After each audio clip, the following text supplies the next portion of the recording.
Welcome to my YouTube channel student academy को स्वागत करुँ। जो प्रथम थर चैनल को विजिट करते चैनल को सब्सक्राइब करना आज ही चैनल को सब्सक्राइब कर दिंतु। ये लाटेस्ट अपडेट सर्वप्रथम पाइपर वीडियो जो भल लगी लाइक करदे सहित शेयर भी करदे। देखु ये जो रोचे सर्वनिम्न पेंशन जहाँकि 7500 करने को दाबी रखी जो संघ जो थी कि सर्वनिम्न पेंशन 7500 टंका करने को दाबी रखाई। आपणकर मैक्सिमम पेंशन अच्छी किंतु मिनिमम गोटे पेंशन ना जो थी कि मिनिमम जो बहुत कम दिखाई से 7500 जोटा कि मिनिमम गोटे फिक्स पेंशन रहा उचित से सरकार पाखक जाइए सरकार पाख भेटिकी सरकार सहित आलोचना कर सहित दाबी जो दाबी पत्र देकी भी आसछन्ती केंद्र सरकार अधीन थिबा एठी आपण देखि परथिबे केंद्र अर्थमंत्री को भेटिले ईपीएफ पेंशन भोगी जोतिर कि सर्वनिम्न पेंशन 7500 टंका करने को दाबी जैकि नुआ दिल्ली पेंशन भोगी एक प्रतिनिधि दल केंद्र अर्थमंत्री जो रहिले निर्मला सीतारमण को भेटी महंगा भत्ता सहित सर्वनिम्न मासिक पेंशन 7500 टंका करने क्षेत्र में सेमानक दीर्घ दिन दाबी पूरण करने चाप पकई।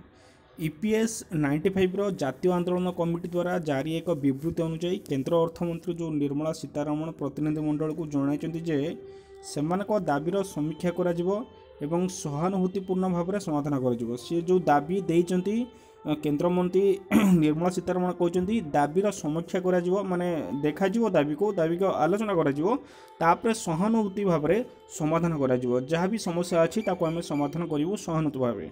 कमिटीर जातीय सभापति जे रहिले कमांडर अशोक राउत देशव्यापी केंद्र एवं राज्य सरकारी पीएसयू बेसरकारी संगठन एवं कारखाना 78 लाख रु अधिक पेंशन भोगी दुर्दशा उपरे आलोकपात करथिले।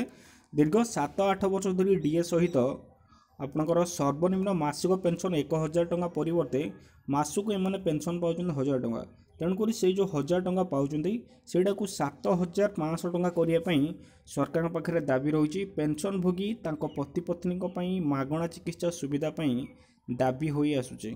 अर्थमंत्री निर्मला सीतारमण कहते जे पेंशन भोगी दाबी को अत्यंत सहानुभूतिर सहित विचार करा जिवो। जो पेंशन भोगी जो अछंती सहानुभूति विचार करा जिवो एही प्रतिश्रुति आमको आशा देउची किंतु सरकार आगामी बजेट रे डीए सहित सर्वनिम्न पेंशन 7500 टंका घोषणा करबा आवश्यक। आगामी जो आसुची विधान आपनकर जो बजेट आसुची बजेट रे डीए आपनकर जो डियरेंस अलाउंस डीए सहित सर्वनिम्न पेंशन 7500 करिया नेकी सेमाने कथा रखिचंती। एथिरे कोनोसी प्रकार ह्रास अवसर प्राप्त वरिष्ठ नागरिक मर्यादा हानि करिवा बोली कमांडर राउत कहिचंती।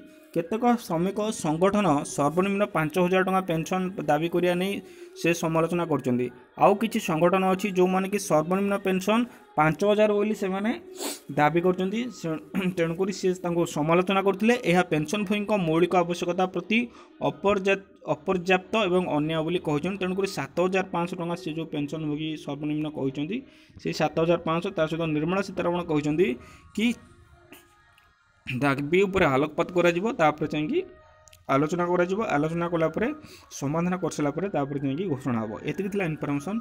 Thank you.